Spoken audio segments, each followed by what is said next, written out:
My sister pointed at me and snapped, "You've always been the favorite." My mother sighed, "This isn't about that." My sister shook her head, "It's always been about that." She turned to me, eyes cold, "You took everything from me." I whispered, "That's not true." She smirked, "We'll see what's true when the truth comes out." I grew up in a small town in Pennsylvania. My sister, Rachel, is 2 years older than me. From the outside, we looked like the perfect family. 2 kids, a mom who baked cookies, and a dad who coached our soccer teams. But beneath the surface, tensions simmered. Rachel was the golden child, or so everyone thought. She was the valedictorian, the star athlete, the one who got into an Ivy League school. I was the quiet one, content with average grades and a love for painting. Things changed when Rachel went off to college. She struggled with the pressure, dropped out after a year, and moved back home. Meanwhile, I got a scholarship to a state university and pursued my passion for art. Our parents were supportive, but I could sense Rachel's resentment growing. She'd make snide comments about my useless degree and how I was wasting time. Fast forward a few years. I landed a job at a local gallery, and my artwork started gaining recognition. I even had a piece featured in a national art magazine. Our parents were proud, but Rachel's bitterness was palpable. Then came the family dinner. Rachel pointed at me and snapped, "You've always been the favorite." Our mother sighed, "This isn't about that." Rachel shook her head, "It's always been about that." She turned to me, eyes cold, "You took everything from me." I whispered, "That's not true." She smirked, "We'll see what's true when the truth comes out." A week later, I received a letter from a lawyer. Rachel was suing me for defamation, claiming that I had been spreading lies about her mental health, causing her to lose job opportunities. I was blindsided. I had never spoken ill of her to anyone. The lawsuit was baseless, but the stress took a toll on me. I lost weight, had trouble sleeping, and my art suffered. Our parents tried to mediate, but Rachel was unyielding. She wanted to destroy me. I decided to fight back, not with lies, but with the truth. I compiled every text, email, and social media message where Rachel had belittled me, admitted to her own struggles, and even threatened to ruin my career. I presented this evidence in court. The judge dismissed her case and reprimanded her for abusing the legal system. But I didn't stop there. I wrote an op-ed for the national art magazine that had featured my work, detailing my experience with familial jealousy and the importance of mental health awareness. I didn't name Rachel, but those who knew us understood. The article went viral. I received messages from people worldwide who had faced similar issues. My story resonated, and my art sales skyrocketed. Rachel moved away, cutting ties with the family. Our parents were heartbroken, but they finally saw the extent of her resentment. I continued to create, using my pain as inspiration. My art became a beacon for those who had suffered in silence.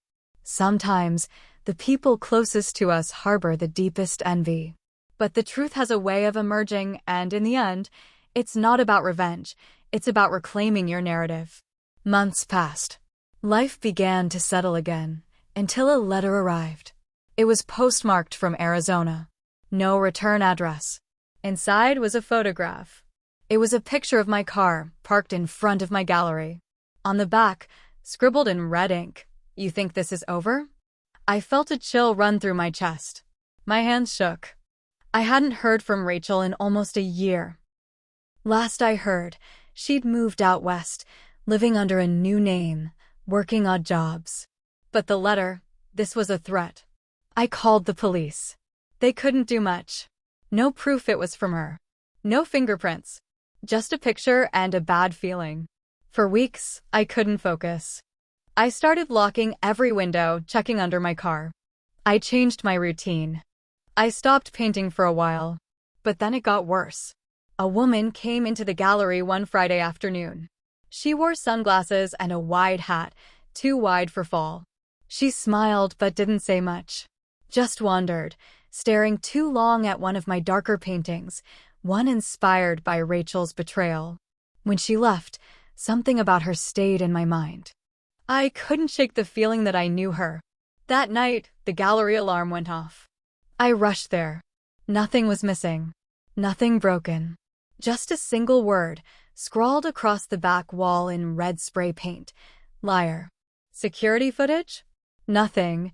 Cameras had been disabled. A professional job. Or someone who knew the place. Knew me. 2 days later, I received a package. Inside, a flash drive. And a note. Let's see how they like the truth. On the drive were edited clips, chopped up audio of me talking, sounding like I was mocking Rachel's breakdowns, calling her unstable, saying I hoped she stayed gone. I didn't say those things. At least, not like that. The recordings were from years of old voicemails, twisted, spliced. It was clearly a setup. But in this age, perception is reality. Within hours, the clips hit social media. An anonymous account posted them with the caption, "Abuser masquerading as an artist." It exploded. I lost a gallery deal. Sponsors pulled back. My inbox filled with hate. My parents were confused, heartbroken. And I knew it had to be Rachel. I hired a private investigator. He traced the package to a UPS Dropbox in Phoenix. Digging deeper, he found something else. Rachel wasn't just living in Arizona. She was running a support group for victims of toxic siblings. She'd built a new identity, Rebecca Stone, and was telling her story to local newspapers, podcasts, blogs. In her story, I was the narcissistic sister who stole her parents' love, gaslit her, sabotaged her life. She was even planning to publish a memoir. I bought a last-minute flight. Phoenix was hot, dry, and unfamiliar. Her support group met every second Tuesday in the back of a small library. I didn't go in. I waited. Watched. She walked out after 2 hours, laughing, surrounded by strangers who believed in her. I followed at a distance. My heart beat like a war drum.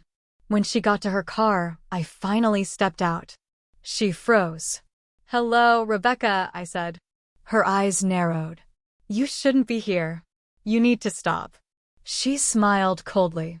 "You don't get to tell me what to do anymore." She got in her car. Drove off. But this wasn't over. I took pictures. Spoke to locals. Quietly started collecting everything she'd been saying online. I wasn't going to fight her with edited clips or threats. I'd fight her with the real truth. Back home in Pennsylvania, I got a call from the investigator. He'd gone deeper, checking court filings, financial records, anything tied to Rebecca Stone, Rachel's new alias. He found something strange. She had filed a police report in Arizona 2 months earlier. She claimed she was being stalked by me. It was detailed. Chilling. Described my appearance, said I'd sent threatening messages, and had shown up at her house once at night. I hadn't done any of that. I was 2,000 miles away the entire time. I had proof. Security camera timestamps from my gallery. Witnesses. It wasn't just a lie, it was a setup. She wanted to frame me for harassment. Possibly even get a restraining order that would limit my travel or hurt my career. And it worked. Because now, there was a record. Every time I tried to defend myself publicly, people pointed to the Arizona report. How can she claim she's the victim? She's harassing her poor sister. I had to act. Quietly. Legally. I compiled all my proof, gathered statements, and hired an attorney. But while I was preparing for court, she made her next move. One night, I got a knock on my door. It was 2 detectives. They had a warrant. Apparently, someone had tipped them off, said I was hiding illegal substances in my home. That I was spiraling. That I was a danger to myself and others. They searched the place. Nothing, of course. But the shame my neighbors saw. My landlord asked questions. My assistant at the gallery looked at me differently. And still, I stayed silent. I stayed calm. I kept building my case. Because now I knew something Rachel didn't. See, The investigator didn't stop at Rachel's support group or her fake name. He dug up something I hadn't known myself. Rachel had a child. For years ago. The father? Unknown. The child? Living with a foster family outside Flagstaff. She'd lost custody. No one in our family knew. She never told our parents. She vanished that year, claimed she was traveling. She'd erased that part of her life. But now I had photos, court records, witnesses, and suddenly it all made more sense. Her hate for me wasn't just about the past. It was about shame, regret, and the belief that I'd stolen the life she could have had. I flew back to Arizona, but not to stalk her. This time, I walked straight into the support group session, clipboard in hand, with my lawyer trailing behind. Gasps. Murmurs. Rachel's face went white. "I'm not here to hurt you," I said calmly. "I'm here to clear the record. And stop the lies." She laughed nervously. "Don't believe her. She's obsessed with me." That's when I handed out the packets, each one containing everything. My alibis. Her fake police reports. The doctored audio. The sealed custody records. People started flipping pages. Whispers turned louder. Rachel tried to snatch a packet. "This is illegal." My lawyer shook his head. "All publicly available. All authenticated." She screamed. Like, full on. Eyes wild. Voice cracking. "I had nothing. You took everything." Her group stared at her, stunned. And I knew. The illusion was breaking. She left the group that night. Someone filmed part of it. It hit local news. Then national. Support group leader exposed for elaborate hoax. She didn't get arrested. But she lost the group. Lost her job. Her memoir publisher dropped her. Her online accounts vanished. And then, radio silence. No one heard from her again. Not even my parents. It was like she disappeared for real this time. But the damage lingered. I still get weird looks at airports. My name still comes up in certain Reddit threads. But I'm rebuilding. Piece by piece. A year went by. People stopped whispering. The gallery picked up again.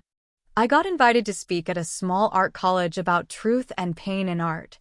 I even started seeing someone kind, soft-spoken, the kind of man who listened more than he talked. But even with the peace, I never really stopped looking over my shoulder. Because people like Rachel? They don't go quietly. Then it happened. My parents passed away. A car accident on a wet road outside Pittsburgh. Just like that. Gone. I was the one who got the call. I was the one who planned the funeral. And I was the one who saw her at the edge of the cemetery that cold November day. Dark coat, head down, face hidden. I didn't approach her. But I saw the guilt. Or maybe it was just the cold. 2 weeks after the funeral, I received another envelope. No return address. But I knew her handwriting. Inside was a letter. Rachel wrote that she had tried to kill herself twice. That she'd spent time in a rehab center. That she had nothing left, no job, no friends, no name. She said she was living in her car. She asked for help, not forgiveness. Just help. And you'd think, after everything she did, after she tried to destroy my life, that I would say no. But here's the part you might hate. I said yes. I wired her money. Enough for a few months' rent. I told her to disappear. Start over. Somewhere far. Quiet. No lies. And she said thank you. I thought that was it. Thought I was finally free. Until 1 month later, my identity got stolen. Bank accounts drained. Credit ruined. My tax records used to open fake businesses. I lost tens of thousands. My gallery had to close for 2 months. I was sued by creditors. Investigated by the IRS. She used the money to buy access to my life. My kindness became her weapon. And this time, I snapped. I hired someone darker than a PI this time. A fixer. A cleaner. The kind of person you don't find on Yelp. He found her. living under another new name in a trailer park near El Paso, Texas, working at a roadside diner, looking tired, looking small. I could have exposed her, called the cops, had her arrested for fraud, theft, identity abuse. But instead, I did something worse. I bought the land her trailer was on. Eviction notice came 3 days later. She had 48 hours to leave. She begged, called from a burner phone, said she had nowhere to go. I answered, "You took everything from me. Now we're even." And then I hung up. Now I live alone. I paint. I read. I don't speak about her to anyone. My friends think I've healed, that I'm better. But the truth? She left her mark. Not just with the lies or the lawsuits or the poison she spread, but with what she made me become. Because I wasn't always like this. I used to believe in forgiveness, in family, in second chances. But now I believe in finishing what someone starts. And I finished it. So if you ever wonder if people can change, yes, we can. Just not always for the better.